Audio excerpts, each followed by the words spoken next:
Welcome to the Deep Dive, the show that cuts through the noise to get to the heart of what truly matters.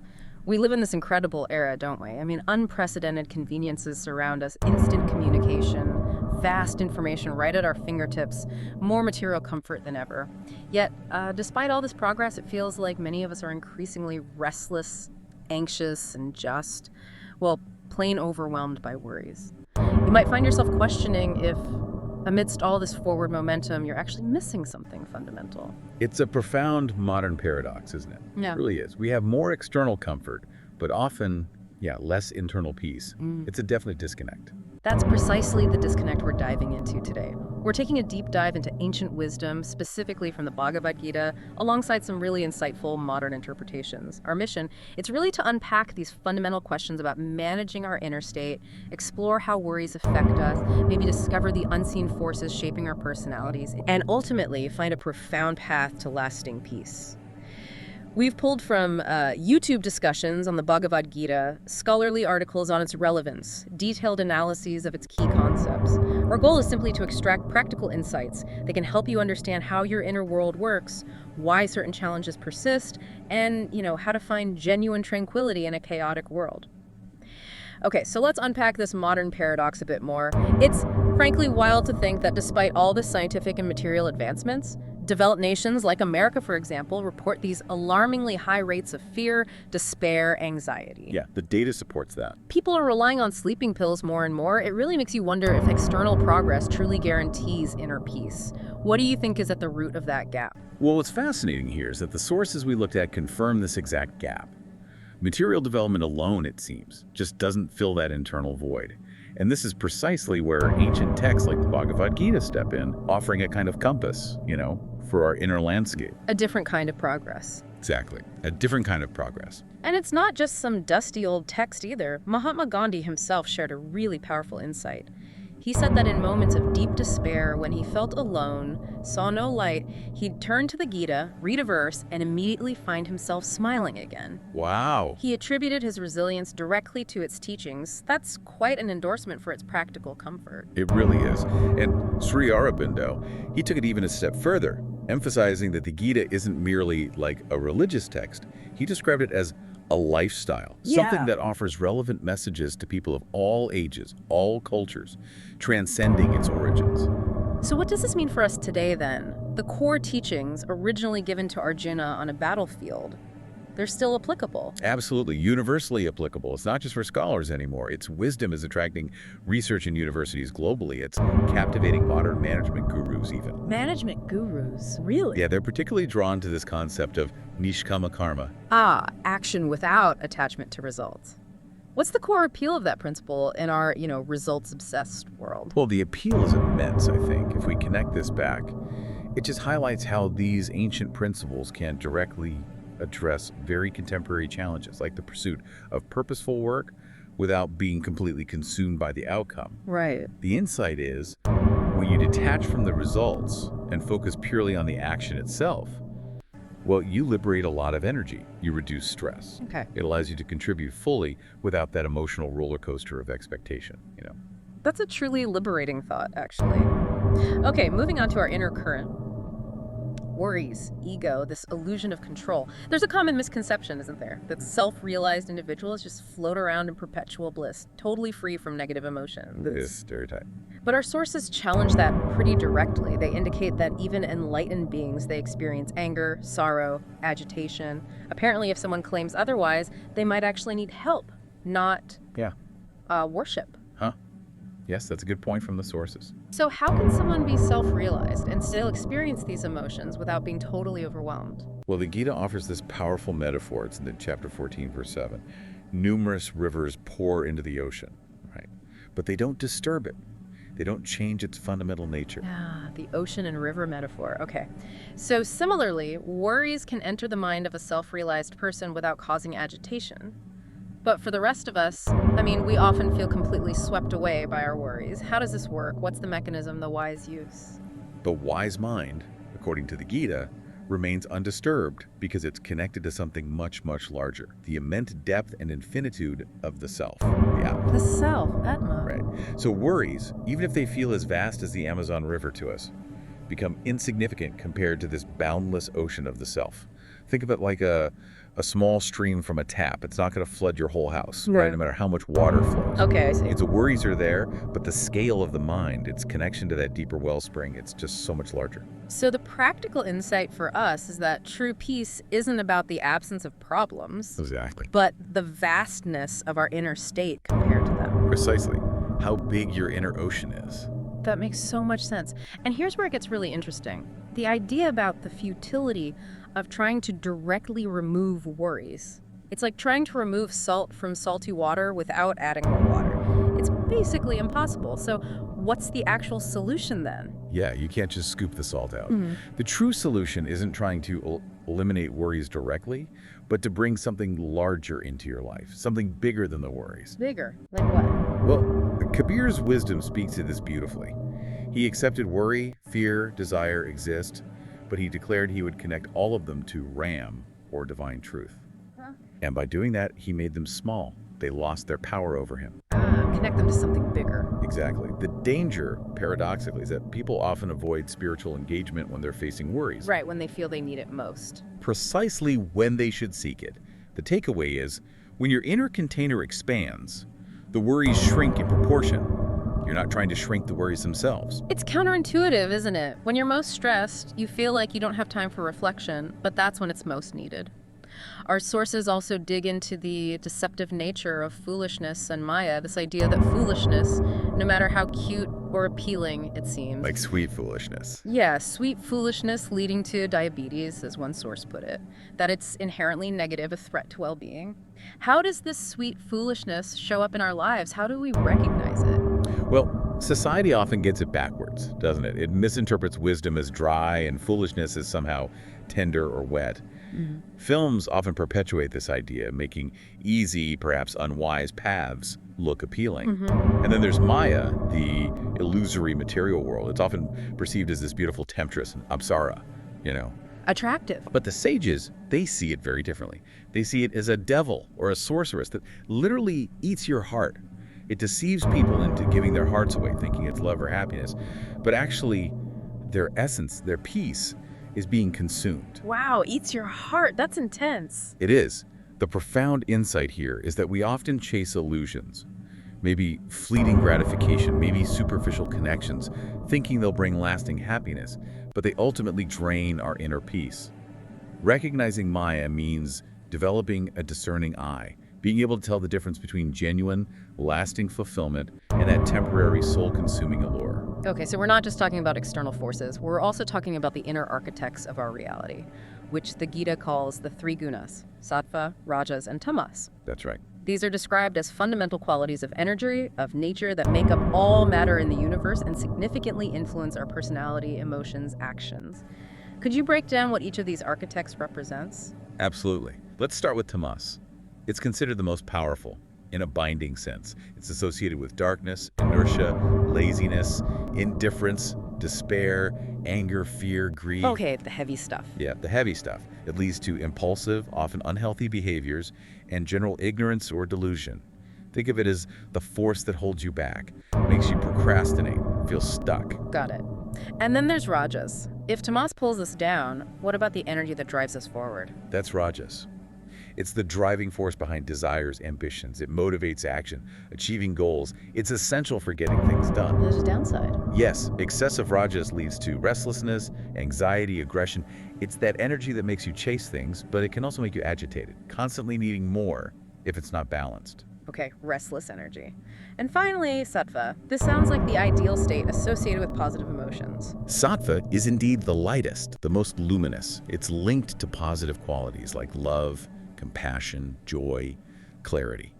It promotes clarity of mind, intuition, wise decisions, healthy behavior. It leads to that sense of peace and focus. It's the state of balance and light. So Sattva sounds like the one we should all be aiming for, right? Seems pretty straightforward. What's the catch? Well, what's truly fascinating here is the Gita's perspective. It says that all three gunas, including the seemingly positive sattva, Even Sattva. it binds through attachment attachment to happiness, detachment to knowledge. Ultimately, all three bind the soul to the material body, hindering complete liberation. Whoa. The key insight is that even good things, if we become overly attached to them, or if we identify too strongly with being good or knowledgeable, that itself can become a subtle chain. Oh, okay. So even being too attached to good things can be a bind. I can definitely see that playing out in daily life. Like you might feel really sattvic after a good night's sleep, feeling clear, peaceful, but then become totally rajasic by the afternoon, driven by tasks and deadlines, feeling stressed. Exactly. Or even a generally sattvic person, someone usually kind and calm, might, in a rare moment of annoyance over something small, react impulsively, throw someone out, as one source mentioned. It shows how these underlying gunas can fluctuate and surprise us. So how does recognizing our predominant guna in a given moment help us? Does it empower us to make better decisions? Precisely. The insight isn't just what these gunas are, but understanding which guna is dominant in you at any given moment. That self-awareness can empower you to consciously shift your energy, maybe choose a more sattvic response instead of just reacting. Moving from reactivity to conscious action. Exactly. It's all about self-awareness. And interestingly, the Gita states the predominant guna at the time of death even determines one's next destination. Really? Yeah. Sattvic individuals go to higher realms. Rajasic individuals remain here in the human world, and Tamasic individuals descend to lower realms. It emphasizes the lasting impact of our inner state. Okay, so the ultimate goal then, it's not just to cultivate sattva, but to transcend the gunas entirely. That's a huge leap. It is. The Gita emphasizes that all three gunas are a root cause of attachment and ego. True liberation, moksha, involves transcending them, which leads to freedom from birth, death, old age, sorrow, ultimately achieving immortality. What does someone who has actually achieved this state, what do they look like? What are they like? The Gita, in chapter 14, verses 22-25, gives a description. It describes the characteristics of one who has transcended the gunas. Someone called a gutita. Gutita, literally one who has gone beyond these three qualities. They possess this profound equanimity. They remain undisturbed whether the gunas' effects like light, activity, or delusion appear or disappear. They just observe them. So they don't get swept up in the highs and lows at all. Exactly. They maintain a profound sense of detachment. They recognize, that's just the gunas at play, like watching clouds pass. They treat joy and sorrow, honor and dishonor, praise and blame, even friends and enemies with equal regard. There's a neutrality there. Wow. And critically, they embody a form of renunciation. They abandon actions driven by personal gain or personal initiative. It's not about becoming inactive, but about acting from a place of complete inner freedom, not driven by the gunas. That's quite a profound state to even contemplate. So how do we get there? What's the path to transcending these incredibly powerful forces that shape so much of our reality? The Gita points very clearly to Avyapacharya Bhakti Yogina. Okay, what does that mean? It means unwavering, exclusive devotional service, Bhakti Yoga, directed towards the one supreme being. This implies abandoning the worship of other deities, the sources specifically mentioned including Brahma, Vishnu, and Shiva in this context, as well as ghosts or ancestors, and focusing solely on that singular ultimate source. Now, this is a nuanced point, isn't it? Because Lord Krishna himself is divine, clearly, a Vishnu avatar possessing many godlike qualities. Our sources cite examples like him reviving King Mordwaj's son. But they also highlight that he is not presented within this specific framework as the complete or ultimate supreme being. Evidenced by his inability to save his nephew Abhimanyu in the Mahabharata, or his own Yadav clan, and his own eventual physical death, he's considered a superior soul within the three worlds. That's right. Why is this distinction that there's something beyond even a figure like Krishna so crucial for understanding this ultimate liberation the Gita talks about? And that's a crucial distinction drawn from the source material we reviewed. Many people, perhaps with incomplete knowledge, might mistakenly believe that the trinity of Brahma, linked to Rajas, Vishnu, Sattva, and Shiva, Tamas, are the ultimate creators or the final reality. Right, that's a common understanding. But the Gita, particularly in the chapters discussing transcendence, points towards a supreme being who exists beyond these gunas altogether. A being who is truly transcendent, eternal, not bound by the cycles of creation and dissolution that even these deities are part of. Okay, beyond the gunas entirely. Exactly. This deeper understanding highlights that the path to complete liberation is actually multi-staged. It involves moving through different spiritual realms or levels of reality. The sources speak of specific mantras, Om Tat Sat, corresponding to three distinct realms. Kshara Brahma, also known as Kal, who governs the perishable realm. Then Parbrahma, beyond that. And finally, the ultimate, Param Akshar Brahma, or Satlok, the eternal abode of fully liberated souls. So it's layered. Very layered. Kal Brahma, or Kshar Brahma, serves as the sort of first stage or the foundation of the material creation that a devoted soul must ultimately transcend through devotion to the supreme being beyond him. So the relevance for us today is that true ultimate liberation requires looking beyond even highly revered forms and concepts to connect with the source that is absolutely unchanging, without limitation, pushing us to seek the highest truth. That seems to be the implication from these specific interpretations, yes. It encourages seeking that ultimate unmanifested reality. And what about rituals? Many spiritual paths are so deeply rooted in them, yet our sources touched on their changing relevance. What's the perspective there? Well, historically, Karmakanda, the ritualistic portion of the Vedas, undeniably played a vital role. It guided society, provided structure, ethical frameworks. Sure. However, a modern perspective, reflected in some of the analyses, suggests that their original purpose, which was arguably to purify the mind and lead towards deeper spiritual understanding, is perhaps largely fulfilled, or can be achieved more directly today through other means, like bhakti or knowledge. So while their continued fervent advocacy by some groups today might be linked, as the sources suggest, to preserving traditional livelihoods and community respect, the deeper spiritual necessity, as emphasized by the Gita's focus on transcending the gunas and devotion, lies more in that internal transformation, the bhakti, the detachment, the knowledge, rather than solely on the external rites themselves. The focus shifts from the outer act to the inner state. Okay, that makes sense. So bringing it all back down to earth, how do we apply all this profound wisdom to our daily lives? The Gita's teachings seem to connect directly to practical applications, emphasizing that society's true state really depends on the collective mental state of individuals. Absolutely. This is where Mano Yoga, or mind control, becomes so crucial. It's presented as a core component of yoga, essential not just for your own individual peace, but really for social harmony too. When individuals can manage their inner world, society as a whole benefits. It ripples out. I've heard Patanjali's famous definition of yoga, yoga chitta vritti nirodha. I think that translates to yoga is the cessation of the fluctuations of the mind. That's the one. Can you elaborate on that? And how does an uncontrolled mind lead to societal problems? Yeah, that definition is key. It means that the mind is inherently restless, right? Constantly filled with thoughts, varieties of fear, sorrow, joy, sadness, plans, memories, just nonstop fluctuations. Sounds familiar. Doesn't it? Yoga, in this sense, is the practice of subduing these fluctuations, calming the mental static through consistent practice, abhyasa, and detachment, vairagya. Now, an uncontrolled mind and senses, they can indeed lead to incredibly harmful actions and broader societal evils. The Gita itself warns that desire, anger, and delusion are like gates to hell. Gates to hell, strong words. Very strong. They foster chaos, violence, corruption, despair in society. When individuals are constantly driven by unchecked desires, greed, or fits of anger and delusion, it inevitably spills out and harms the collective. So the solution is not just personal transformation, it actually has a ripple effect into the wider world. Absolutely. It has to. And the Gita's central teaching of karma yoga, acting without attachment to results, is presented as the key practical method.